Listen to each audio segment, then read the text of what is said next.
Hello everyone, I am doctor Junaid Iqbal. मैं आपको regular basis पे अपडेट्स देता रहता हूँ रिगार्डिंग एडमिशन, कोर्सेज एंड बहुत सारी चीज़ें। और भी फ्यूचर में मैं अपडेट्स देता रहूँगा। मैं इतनी मेहनत कर रहा हूँ आपके लिए और इतनी इन्फॉर्मेशन प्रोवाइड कर रहा हूँ। आपको मैं नंबर्स तक प्रोवाइड कर रहा हूँ ताकि आपको किसी तरह के डाउट्स हो या किसी तरह की परेशानी हो, आप मुझसे कॉन्टैक्ट कर सकें।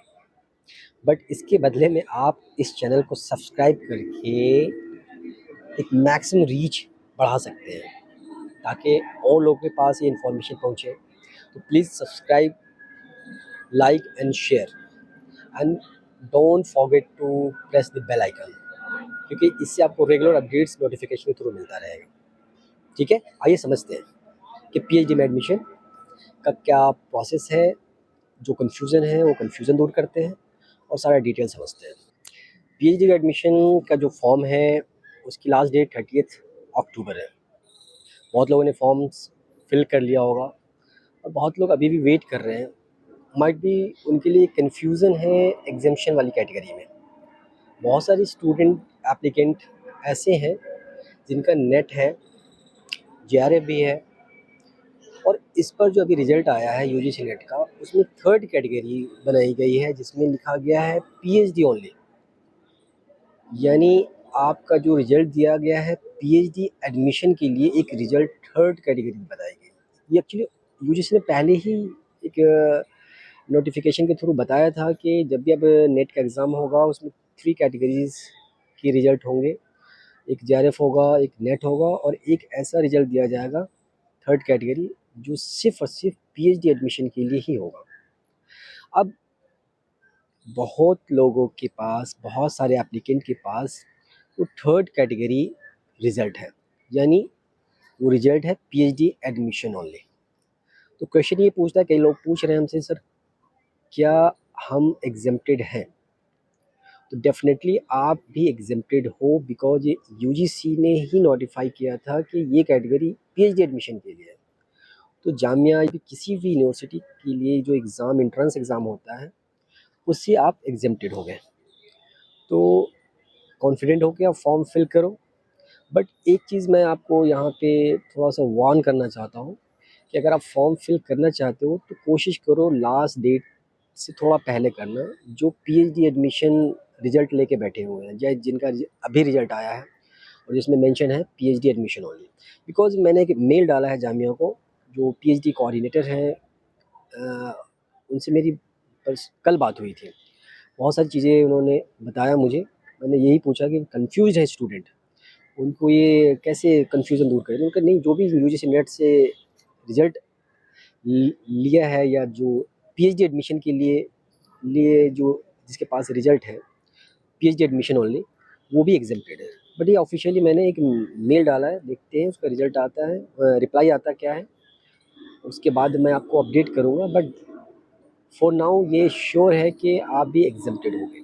तो ये रहा एक कन्फ्यूज़न दूर करने का। और मैं थोड़ा सा और डिटेल बताता हूँ कि फॉर्म में है ना 2-3 स्टेप्स ऐसे हैं जहाँ पे थोड़ी सी कन्फ्यूज़न है। जब आप फॉर्म फिल करेंगे तो वहाँ पे क्या है कि आपको जो पर्सनल डिटेल फीड करना है, वहाँ पे एक है एबीसी आईडी, वो कॉलम है। वहाँ पे स्टार मार्क नहीं दिया, इसका मतलब ज़रूरी नहीं कि आप वहाँ पे एबीसी आईडी फीड करें।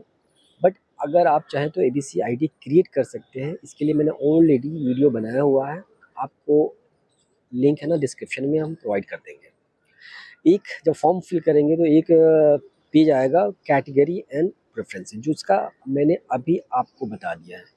अगर एंट्रेंस देना है तो वो कैटेगरी येस नो में आपको सेलेक्ट करना है। यानी एग्जेम्प्टेड है तो आप येस करेंगे, फिर एक दूसरा link drop down option open होगा जिसमें जो एग्जामेशन कैटेगरी है वो CSIR JRF है, UGC JRF, ICAR JRF, ICMR JRF, Ayush JRF, DBT JRF and ASRB JRF NET, Ayush NET, GATE, और उसमें यूजीसी नेट भी है, साथ में CED है, QIP फेलोशिप होल्डर, ये सारी कैटेगरीज़ हैं। बट जब आप ये वाले पीएचडी एडमिशन होने वाले जो रिज़ल्ट लेकर बैठे हैं वो यूजीसी नेट सेलेक्ट करिएगा और कोशिश करें फॉर्म लास्ट डेट के आसपास ही फिल करें। अगर मेल का रिप्लाई पॉजिटिव आता है तो माइट भी वो एक ये कैटेगरी इसमें डाल देंगे पीएचडी एडमिशन ओनली करके। अगर नहीं डालते हैं तो आप यूजीसी नेट सेलेक्ट कर लेना, it means you will be exempted, right. और एक ब्रॉड एरियाज इसी पेज पे होता है। ब्रॉड एरियाज क्या लिखना है, देखो broad area is not important here. Broad areas का मतलब जो भी सब्जेक्ट है आपका, उस सब्जेक्ट में किस टॉपिक पे आप रिसर्च करना चाहते हो, तो एक आइडिया दे सकते हैं, 2-3 टॉपिक आप बता सकते हैं। सपोज मैं मार्केटिंग और कॉमर्स का है तो मेरे लिए जो ब्रॉड एरिया होगा वो एंटरप्रेन्योरशिप हो सकता है, डिजिटल मार्केटिंग या सोशल मीडिया मार्केटिंग भी हो सकता है, या कंज्यूमर बिहेवियर। इस तरह से ब्रॉड एरिया हम सेलेक्ट कर सकते हैं, बट इसका कोई मतलब नहीं है, बस ऐसे ही आप फीड कर सकते हैं, बट ये इंपॉर्टेंट नहीं है। चाहे तो फीड कर सकते हैं, नहीं तो नहीं, ये बाद में सेलेक्ट होता है जब आप रिसर्च प्रपोजल बनाते हैं ना उस समय। दूसरा जो लास्ट में एक ऑप्शन आता है, आपको मेन और अलाइड कैटेगरी यानी जो सब्जेक्ट है, जो डिपार्टमेंट है, वो सिलेक्ट करना है। इसमें क्या करना है कि आपको अपने सब्जेक्ट का जो मेन डिपार्टमेंट है या फिर सेंटर है वो सिलेक्ट करना है, या ऑलरेडी एक लिस्ट दिया हुआ है कि मेंस जो डिपार्टमेंट या मेन जो सेंटर है उसके साथ कौन कौन से अलाइड सेंटर और डिपार्टमेंट एसोसिएट है। तो अगर वहाँ भी अलाइड को ही मेन बनाना चाहे तो आप बना सकते हो। तो आप थोड़ा सा केयरफुल होकर सेलेक्ट करें, यानी आप जिस कोर्स में एडमिशन लेते हैं वो डिपार्टमेंट आपको सेलेक्ट करना है एक्चुअली। ठीक है, तो ये फॉर्म फिलअप करने का भी एक आपको मैं जहाँ जहाँ कन्फ्यूजन था वो मैंने आपको बता दिया। अब लास्ट में एक चीज़ बताता हूँ, देखो पीएचडी एडमिशन चाहे जामिया का हो या किसी भी यूनिवर्सिटी का, उसका एक स्टेज है, प्रोसेस है। जब भी एडवर्टीज़मेंट होता है, एडवर्टीज़मेंट के बाद आपसे फॉर्म्स लिए जाते हैं, कई बार ऑफलाइन भी होता है, बट आजकल मैक्सिमम ऑनलाइन ही फॉर्म लिया जाता है। फॉर्म में एक एंट्रेंस एग्जामिनेशन के लिए होता है और एग्जामिशन के लिए होता है, यानी अगर आप फॉर्म फिल कर रहे हैं तो at that point of time you have to select कि आपको एंट्रेंस में जाना है या एग्जामिशन में जाना है। जब एंट्रेंस सेलेक्ट किया है तो एंट्रेंस वाले एंट्रेंस एग्जामिनेशन देंगे, उसका एक रिजल्ट आएगा, यानी एक लिस्ट बनेगा। उस लिस्ट के साथ साथ एग्जामिशन वाले लिस्ट को भी ऐड करके एक कंप्लीट लिस्ट बनाया जाता है, और उनसे मतलब उस नोटिफिकेशन में, उस रिजल्ट में ये बताया जाता है आपका जो इंटरव्यू डेट है वो इस डेट का है। या समटाइम्स ये होता है कि इंटरव्यू डेट बाद में नोटिफाई करते हैं, बाद में बताते हैं थ्रू वेबसाइट। तो जब एक लिस्ट कंप्लीट बन जाती है एंट्रेंस के थ्रू सिलेक्टेड कैंडिडेट और एग्जेम्प्टेड कैटेगरी वाले कैंडिडेट्स, इन दोनों का कंबाइंड होता है। अब इन दोनों का कंबाइंड जो लिस्ट है इंटरव्यू के लिए एलिजिबल होंगे। इंटरव्यू जो है आपका जो मेन पॉइंट वहाँ होता है वो है रिसर्च प्रपोजल, यानी आपसे रिसर्च प्रपोजल की डिमांड की जाती है।